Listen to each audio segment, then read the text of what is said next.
श्री श्री सीता लक्ष्मण भक्त हनुमान श्री श्री शालिग्राम पंचतत्व शालिग्राम महाराज समस्त परंपरा के चरणों में रतन प्रणाम स्वीकार हो। सभी आशीर्वाद दीजिए कि जो भी मुझसे निकले वो इस ऐसा सभी गरिमा को बनाए रखें। हरे कृष्णा। ऐसी कामना और याचना करते हुए आज हम अध्याय 18 श्रीमद् भगवद गीता अध्याय 18 को हम अध्ययन करेंगे। अर्जुन ने कहा, हे महाबाहु, मैं त्याग का उद्देश्य जानने का इच्छुक हूँ, और हे केशनिशूदन, हे ऋषिकेश, मैं त्याग में जीवन संन्यास आश्रम का भी उद्देश्य जानना चाहता हूँ। श्री भगवान ने कहा, श्री भगवान ने कहा, भौतिक इच्छा पर आधारित कर्मों के परित्याग को विद्वान लोग संन्यास कहते हैं और समस्त कर्मों के फल त्याग को बुद्धिमान लोग त्याग कहते हैं। कुछ विद्वान घोषित करते हैं कि समस्त प्रकार के सकाम कर्मों को दोषपूर्ण समझकर त्याग देना चाहिए, किंतु अन्य विद्वान मानते हैं कि यज्ञ, दान तथा तपस्या के कर्मों को कभी नहीं त्यागना चाहिए। हे भरतश्रेष्ठ, अब त्याग के विषय में मेरा निर्णय सुनो। हे नरशार्दूल, शास्त्रों में त्याग 3 तरह का बताया गया है। यज्ञ, दान तथा तपस्या के कर्मों का कभी परित्याग नहीं करना चाहिए, उन्हें अवश्य संपन्न करना चाहिए। निसंदेह यज्ञ, दान तथा तपस्या महात्माओं को भी शुद्ध बनाते हैं। इन सारे कार्यों को किसी प्रकार की आसक्ति या फल की आशा के बिना संपन्न करना चाहिए। हे प्रथापुत्र, इन्हें कर्तव्य मानकर संपन्न किया जाना चाहिए, यही मेरा अंतिम मत है। निर्दिष्ट कर्तव्यों को कभी नहीं त्यागना चाहिए। यदि कोई मोहवश अपने नियत कर्मों का परित्याग कर देता है तो ऐसे त्याग को तामसी कहा जाता है। जो व्यक्ति नियत कर्मों को कष्टप्रद समझकर या शारीरिक क्लेश के भय से त्याग देता है, उसके लिए यह कहा जाता है कि उसने यह त्याग रजोगुण में किया है। ऐसा करने से कभी त्याग का उच्च फल प्राप्त नहीं होता। हे अर्जुन, जब मनुष्य नियत कर्तव्य को करणीय मानकर करता है और समस्त भौतिक संगति तथा फल की आसक्ति को त्याग देता है तो उसका त्याग सात्विक कहलाता है। सतोगुण में स्थित बुद्धिमान व्यक्ति जो न तो अशुभ कर्म से घृणा करता है न शुभ कर्म से लिप्त होता है, वह कर्म के विषय में कोई संशय नहीं रखता। निसंदेह किसी भी देहधारी प्राणी के लिए समस्त कर्मों का परित्याग कर पाना असंभव है, लेकिन जो कर्म फल का परित्याग करता है वह वास्तव में त्यागी कहलाता है। जो त्यागी नहीं है उसके लिए इच्छित, इष्ट, अनिच्छित, अनिष्ट तथा मिश्रित ये 3 प्रकार के कर्म फल मृत्यु के बाद मिलते हैं, लेकिन जो सन्यासी है उन्हें ऐसे फल का सुख दुख नहीं भोगना पड़ता। हे महाबाहु अर्जुन, वेदांत के अनुसार समस्त कर्म की पूर्ति के लिए 5 कारण हैं। अब तुम इन्हें मुझसे सुनो। कर्म का स्थान, शरीर, कर्ता, विभिन्न इंद्रियां, अनेक प्रकार की चेष्टाएं तथा परमात्मा, ये 5 कर्म के कारण हैं। मनुष्य अपने शरीर, मन या वाणी से जो भी उचित या अनुचित कर्म करता है वह इन 5 कारणों के फलस्वरूप होता है। अतः जो इन 5 कारणों को न मानकर अपने आप को ही एकमात्र कर्ता मानता है वह निश्चित ही बहुत बुद्धिमान नहीं होता और वस्तुओं को सही रूप में नहीं देख सकता। जो मिथ्या अहंकार से प्रेरित नहीं है, जिसकी बुद्धि बंधी नहीं है, वह इस संसार में मनुष्यों को मारता हुआ भी नहीं मारता, न ही वह अपने कर्मों से बंधा होता है। ज्ञान, ज्ञेय तथा ज्ञाता ये तीनों कर्म को प्रेरणा देने वाले कारण हैं। इंद्रियां, कर्म तथा कर्ता ये 3 कर्म के संघटक हैं। प्रकृति के 3 गुणों के अनुसार ही ज्ञान, कर्म तथा कर्ता के 3 भेद हैं। अब तुम मुझसे इन्हें सुनो।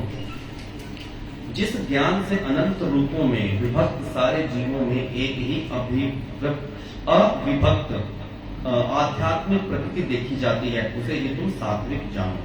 जिस ज्ञान से कोई मनुष्य विभिन्न शरीरों में भिन्न भिन्न प्रकार का जीव देखता है, उसे तुम राजसी जानो। और वह ज्ञान जिससे मनुष्य किसी एक प्रकार के कार्य को जो अति तुच्छ है सब कुछ मानकर सत्य को जाने बिना उसमें लिप्त रहता है, तामसी कहा जाता है। जो कर्म नियमित है और जो आसक्ति, राग या द्वेष से रहित कर्म फल की चाह के बिना किया जाता है, वह सात्विक कहलाता है। लेकिन जो कार्य अपनी इच्छा पूर्ति के निमित्त प्रयास पूर्वक एवं मिथ्या अहंकार के भाव से किया जाता है, वह रजोगुणी कहा जाता है। जो कर्म मोह व शास्त्रीय आदेशों की अवहेलना करके तथा भावी बंधन की परवाह किए बिना या हिंसा अथवा अन्य को दुख पहुंचाने के लिए किया जाता है, वह तामसी कहलाता है। जो व्यक्ति भौतिक गुणों के संसर्ग के बिना अहंकार रहित संकल्प तथा उत्साह पूर्वक अपना कर्म करता है और सफलता तथा अथवा असफलता में अविचलित रहता है, वह सात्विक कर्ता कहलाता है।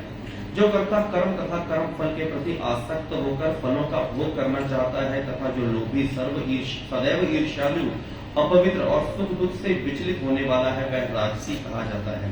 जो कर्ता सदा शास्त्रों के आदेशों के विरुद्ध कार्य करता है, जो भौतिकवादी, हठी, कपटी तथा अन्यों का अपमान करने में पटु है, तथा जो आलसी, सदैव खिन्न तथा काम करने में दीर्घसूत्री है, वह तमोगुणी कहलाता है। हे धनंजय, अब मैं प्रकृति के तीनों गुणों के अनुसार तुम्हें विभिन्न प्रकार की बुद्धि तथा धृति के विषय में विस्तार से बताऊंगा, तुम इसे सुनो। हे प्रथापुत्र, वह बुद्धि सतोगुणी है जिसके द्वारा मनुष्य यह जानता है कि क्या करणीय है और क्या नहीं है, किससे डरना चाहिए और किससे नहीं, क्या बांधने वाला है और क्या मुक्ति देने वाला है। हे प्रथापुत्र, जो बुद्धि धर्म तथा अधर्म, करणीय तथा अकरणीय कर्म में भेद नहीं कर पाती, वह राजसी है। जो बुद्धि मोह तथा अहंकार के वशीभूत होकर अधर्म को धर्म और धर्म को अधर्म मानती है, वह सदैव विपरीत दिशा में प्रयत्न करती है। हे पार्थ, वह तामसी है।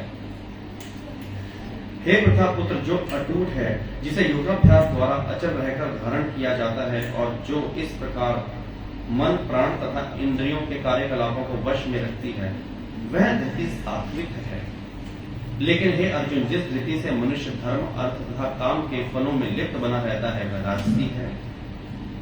हे पार्थ, जो धृति स्वप्न, भय, शोक, विषाद तथा मोह के परे नहीं जाती, ऐसी दुर्बुद्धिपूर्ण धृति तामसी है। हे भरत श्रेष्ठ, अब मुझसे 3 प्रकार के सुखों के विषय में सुनो, जिनके द्वारा बद्ध जीव भोग करता है और जिसके द्वारा कभी कभी दुखों का अंत हो जाता है। जो प्रारंभ में विष जैसा लगता है लेकिन अंत में अमृत के समान है, और जो मनुष्य में आत्म साक्षात्कार दिलाता है, वह सात्विक सुख कहलाता है। जो सुख इंद्रियों द्वारा उनके विषयों के संसर्ग से प्राप्त होता है और जो प्रारंभ में अमृत तुल्य तथा अंत में विष तुल्य लगता है, वह रजोगुणी कहलाता है। तथा जो सुख आत्म साक्षात्कार के प्रति अंधा है, जो प्रारंभ से लेकर अंत तक मोह कारक है और जो निद्रा, आलस्य तथा मोह से उत्पन्न होता है, वह तामसी कहलाता है। हरे कृष्ण। इसका बाकी का भाग क्या होगा, तो आप इसका 5वां श्लोक बोलें सभी। श्रीमद् भगवत गीता या श्रीमद् भागवतम का कोई भी श्लोक बोलना अपने लिए बड़ा मंगलकारी होता है। पीछे पीछे दोहराने का प्रयास करेंगे। यज्ञदान तपः कर्म, यज्ञदान तपः कर्म, न त्याज्यं कार्यमेव तत्, कार्यमेव तत्, यज्ञो दानं तपश्चैव,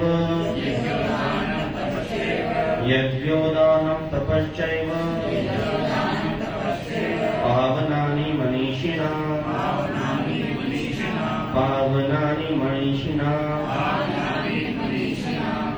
शब्दार्थ यज्ञ, यज्ञ दान, दान तपः तथा तप का कर्म, कर्म न कभी नहीं, त्याज्यम त्यागने के योग्य कार्य करना चाहिए, एवं निश्चय ही तत् उसे यज्ञ, यज्ञ दान, दान तपः तप च भी एवं निश्चय ही, पावनानि शुद्ध करने वाले मनीषी नाम महात्माओं के लिए भी। इसका अनुवाद पीछे पीछे दोहराने का प्रयास करेंगे। यज्ञ, दान तथा तपस्या के कर्मों का कभी परित्याग नहीं करना चाहिए, उन्हें अवश्य संपन्न करना चाहिए। निसंदेह यज्ञ, दान तथा तपस्या महात्माओं को भी शुद्ध बनाती है। इसका तात्पर्य इस दिमाग में श्री बाबा स्पष्ट ध्यान देकर सुनेंगे एवं पढ़ेंगे। योगी को चाहिए कि मानव समाज की उन्नति के लिए कर्म करे। मनुष्य को आध्यात्मिक जीवन तक ऊपर उठाने के लिए अनेक संस्कार यानी पवित्र कर्म है। उदाहरणार्थ विवाह उत्सव एक यज्ञ माना जाता है। यह विवाह यज्ञ कहलाता है। क्या एक सन्यासी जिसने अपना पारिवारिक संबंध त्याग कर संन्यास ग्रहण कर लिया है, विवाह उत्सव को प्रोत्साहन दे? भगवान कहते हैं कि कोई भी यज्ञ जो मानव कल्याण के लिए हो, उसका कभी भी परित्याग न करें। विवाह यज्ञ मानव मन को संयमित करने के लिए है। जिससे आध्यात्मिक प्रगति के लिए वह शांत बन सके। सन्यासी को भी चाहिए कि इस विवाह यज्ञ की संस्तुति अधिकांश मनुष्यों के लिए करें। सन्यासियों को चाहिए कि स्त्रियों का संग न करें, लेकिन इसका अर्थ यह नहीं है कि जो व्यक्ति अभी जीवन के निम्न अवस्थाओं में है, अर्थात जो तरुण है, वह विवाह यज्ञ में पत्नी न स्वीकार करे। सारे यज्ञ परमेश्वर की प्राप्ति के लिए हैं, अतएव निम्नतर अवस्थाओं में यज्ञों का परित्याग नहीं करना चाहिए। इसी प्रकार दान हृदय की शुद्धि यानी संस्कार के लिए है। यदि दान सुपात्र को दिया जाता है तो इससे आध्यात्मिक जीवन में प्रगति होती है, जैसा कि पहले वर्णन किया जा चुका है। हरे कृष्ण। हरे कृष्ण। ओम अज्ञानाय तिमिरन्धस्य ज्ञानञ्जनशलाकया चक्षुरुन्मिलितं येन तस्मै श्रीगुरवे नमः। श्रीचैतन्यमनोभीष्टं स्थापितं येन भूतले स्वयं रूपा कदामयं ददाति स्वपदान्तिकम्।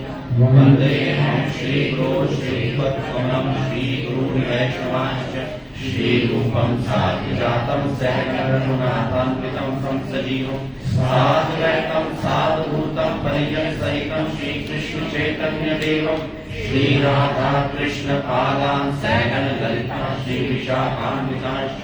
नमो विष्णुपदाय कृष्णप्रेष्ठाय भूतले श्रीमते भक्ति वेदांत स्वामी इति नाम्ने।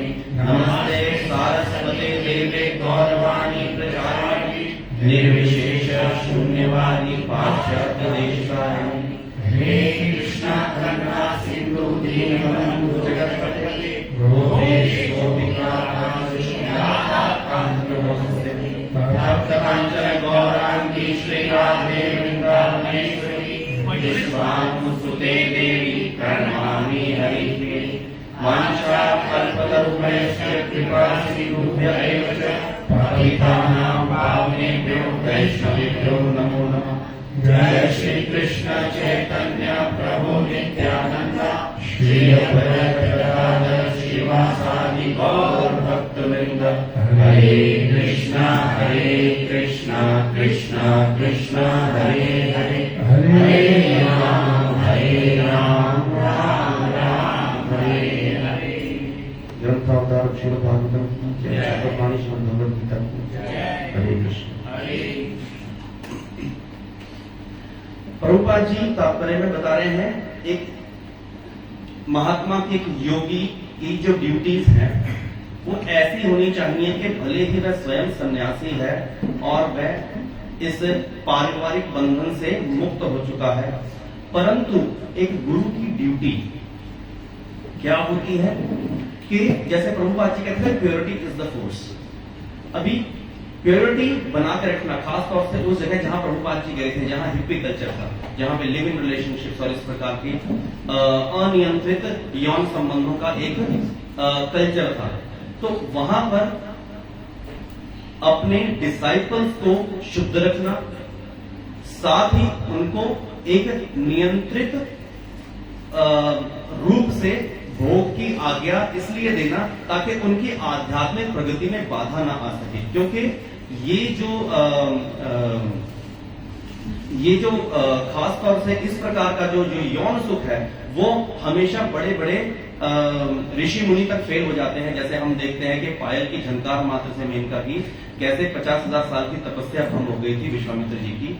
तो इस तरह की स्थिति ना उत्पन्न हो, तो इसलिए एक यज्ञ, विवाह उत्सव यज्ञ का भगवान वेदों में एक प्रोविजन देते हैं ताकि कोई भी गृहस्थ भी भगवत मार्ग पर सक्सेसफुली चल सके, अपनी प्योरिटी को कायम रखते हुए, और जो दाम्पत्य जीवन है उसको भी इस प्रकार वो उपयोग करे कि उससे उत्पन्न जो संतानें हैं वो भगवत मार्ग पर चल सके। हमारा जो मनुष्य जीवन है बहुत ही रेयर है। जानवरों को भजन करने की अनुमति नहीं है, देवताओं को भजन करने की अनुमति नहीं है, मात्र मनुष्य को अनुमति है। लेकिन मनुष्य जीवन आगे प्रोक्रिएशन कैसे होगा, तो उसके लिए एक ये विवाह उत्सव यज्ञ भगवान ने इसका प्रोविजन दिया है और उसकी संस्तुति कर रहे हैं श्रील प्रभुपाद अपने तात्पर्य में, अपने परपट में।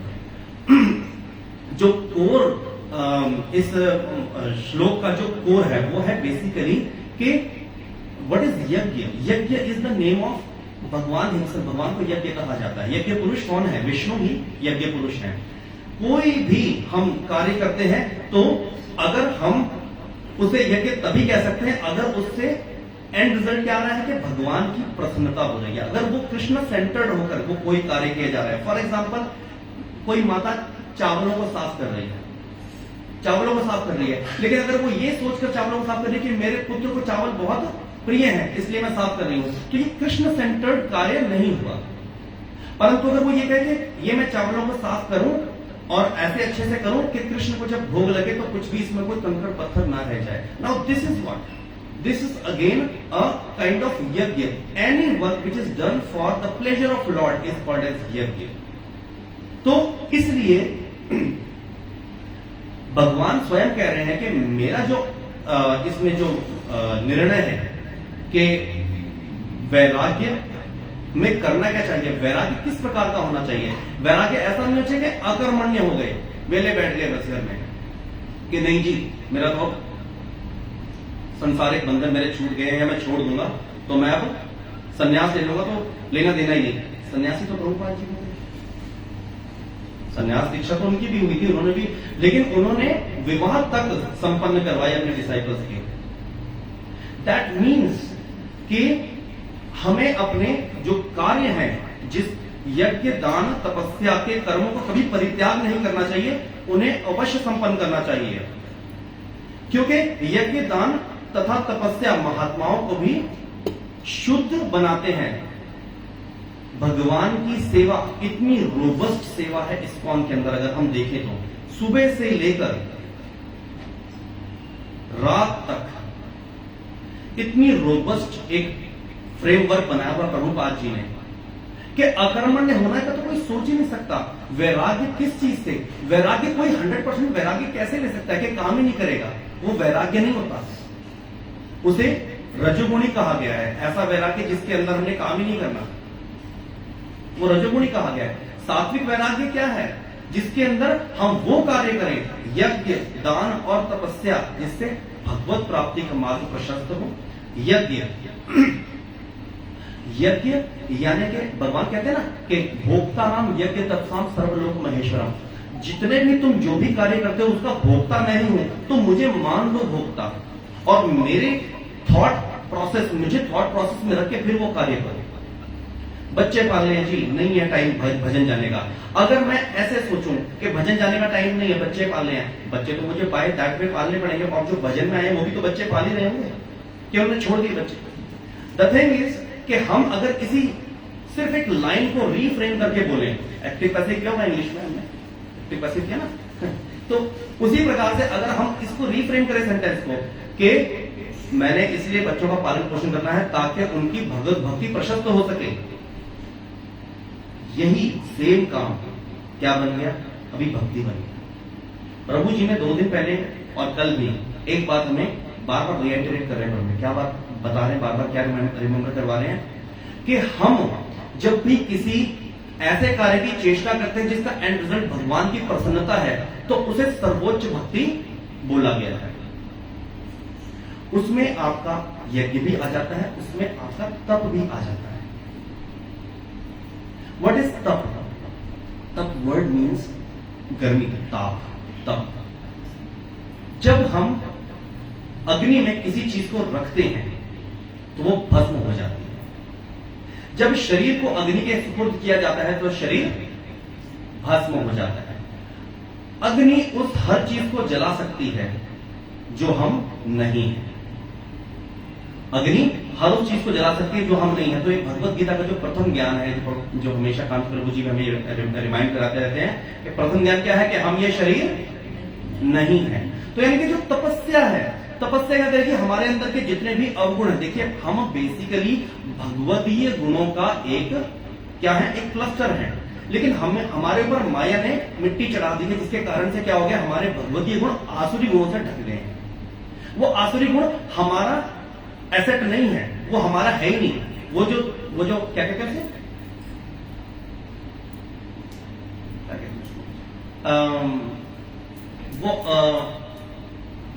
वो हमारी प्रॉपर्टी नहीं है। आसुरी गुण हमारी प्रॉपर्टी बेसिकली नहीं है, अर्जित की गई है, संसार के संसर्ग से अर्जित की गई है। द्वेष कैसे आया? दूसरे को द्वेष करता देख के द्वेष आया। बदला लेने की भावना कैसे आई? ईर्ष्या की भावना कैसे आई? ये संसार से लिए गए गुण हैं, ये हमारे ओरिजिनल गुण नहीं है। एक संत महात्मा अट्रैक्ट क्यों करता है हमें? संत महात्मा इसलिए अट्रैक्ट करता है कि उसमें भगवती गुण प्रकाशवान हुए पड़े हैं। कांति प्रभु जी, सो मेनी वैष्णव हियर, मतलब अगर मैं उनका सबका नाम लूं तो मेरा टाइम हो जाएगा। तो इसलिए एवरीबडी, उन सबके अंदर क्या है? गुण प्रकाशवान है। कैसे? फर्स्ट श्लोक ऑफ शिक्षाष्टकम क्या है? चेतो दर्पण मार्जन भव महादावाग्नि निवारण। यानी कि इनका जो भजन है वो इतना स्ट्रांग होता जा रहा है दिन प्रतिदिन कि इनके जो भगवती गुण है वो अपने आप ही रीसरफेस कर रहे हैं। रीसरफेस का मतलब वो ऊपर आ रहे हैं और हम इनसे अट्रैक्ट करते हैं। तो इसलिए यज्ञ, तपस्या और दान, ये तीनों भगवान कहते हैं कि ये नियत कर्म है, इन्हें नियमित तौर से करना चाहिए, इन्हें मेरी सेवा समझ के किया जाना चाहिए, इन्हें छोड़ना नहीं है। तो आगे इस पर्पट के अंदर स्पेशली प्रभुपाद जी ने एक बात को हाईलाइट किया है कि क्या एक सन्यासी जिसने अपना पारिवारिक संबंध त्याग कर संन्यास ग्रहण कर लिया है, विवाह महोत्सव को प्रोत्साहन दे? भगवान कहते हैं कि कोई भी यज्ञ मानव कल्याण के लिए हो तो उसका कभी परित्याग नहीं करना चाहिए। विवाह कैसे मानव कल्याण का सब्जेक्ट मैटर है? हम अपने आसपास देखते हैं सभी परेशान है। जिनका विवाह हुआ पड़ा है वो भी परेशान है, जिनका नहीं हो रहा वो भी परेशान है। विवाह का जो बेसिक प्रिंसिपल है वो हमें इस्कॉन ने समझाया, हमें प्रभुपाद ने समझाया कि वाय विवाह है, करना क्यों है विवाह। लोग घर बनाते हैं, शादी से पहले बड़ा रेनोवेशन वगैरह चलता है, हर घर में गाड़ी आती है लोन पे, सब कुछ होता है। किस लिए होता है? Just to exhibit the pomp and show कि जी हम बड़े खुश हैं, शादी होने वाली है। और शादी के अगले दिन से दूसरा सिस्टम शुरू हो जाता है घर में, द्वेष, पॉलिटिक्स, एवरीथिंग, सब कुछ शुरू हो जाता है। तो ये कोई इतना कमजोर इंस्टीट्यूशन तो नहीं होगा जो भगवान ने जिसकी संस्कृति की। यानी कि हम इसको समझने में भूल कर बैठे हैं कि कल प्रभु जी ने एक और हमें श्लोक बताया था कि प्रहलाद महाराज कहते हैं कौमारात्रेत प्राज्ञो धर्मा, यानी कि बच्चे को बचपन से ही भगवत भक्ति में डालो। बच्चे कहां से आएंगे? बच्चे विवाह जैसे पवित्र बंधन से ही आएंगे। उसकी पवित्रता को बना के रखना, that is called as purity. Prabhupada ji ने इसी की संस्कृति की है, इसी को प्रभुपाद जी ने फेवर किया है कि विवाह परिणय सूत्र एक ऐसा ब्यूटीफुल इंस्टीट्यूशन है जिसके अंदर हम अपने आप को संयमित भी रखना सीखते हैं। हम भगवत भक्ति के लिए जो मनुष्य योनि है उसका भी हम आवाहन करते हैं, और हम एक दूसरे के सहयोग से, पति पत्नी का बेसिकली कार्य क्या है? एक दूसरे के सहयोग से भगवत मार्ग पर आगे बढ़ना। ऐसे बहुत सारी कथाएं हैं लेकिन समय की कमी है। लेकिन द थिंग इज कि हमें बेसिकली क्या समझना पड़ेगा? The crux of this shloka is whatever we are suppose to do, whatever, हम कुछ भी करें, अगर वो कृष्ण सेंटर्ड है तो ही उसे करें। अगर कृष्ण के स्मरण के साथ हम उसको शुरू कर रहे हैं तो ही हम उसे शुरू करें।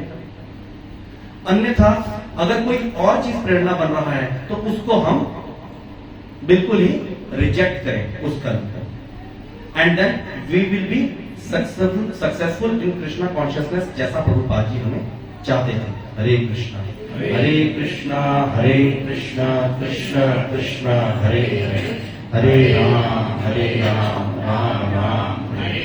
अपनी वाणी को विराम दूंगा, कुछ थोड़ी हुई उसके लिए मैं क्षमा प्रार्थना। हरे कृष्णा।